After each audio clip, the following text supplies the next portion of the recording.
San Francisco. If your home is covered by State Farm, you could face a 22% rate hike. The company sent a letter to the California Department of Insurance warning of its dire financial situation in the wake of the Los Angeles County wildfires, requesting what it calls an emergency rate hike. In the letter sent Monday, State Farm also requests an emergency 15% rate hike for condo owners and a 38% rate hike for rental dwellings in California.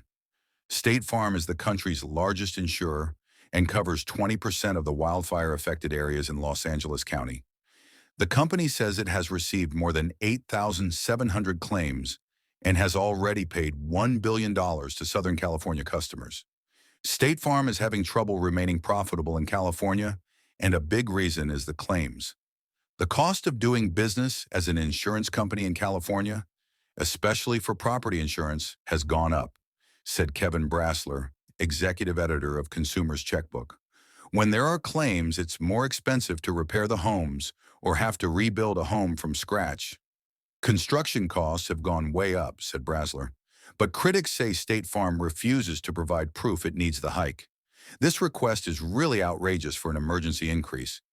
If the company has numbers to show it deserves an increase, it can go through the regular process. To this point, State Farm has only delayed and refused to respond to requests both from Consumer Watchdog and from the Department of Insurance to prove the rate increase itself was justified, said Carmen Balber, executive director of Consumer Watchdog. Balber argues records show the company has plenty of cash in the bank, reporting State Farm made $1.4 billion in homeowners insurance from 2020 to 2022. Balber also added State Farm's parent company has $135 billion in the bank. If anyone should be bailing out State Farm in California, it's the parent company, said Balber. Consumer Watchdog says State Farm has upstream billions to its parent company. That means the company is buying insurance from its parent company, but not getting any benefit. That is just stealing money from the pockets of California homeowners, said Balber. In order to move forward, the rate hike has to be approved by the state's insurance commissioner, Ricardo Lara.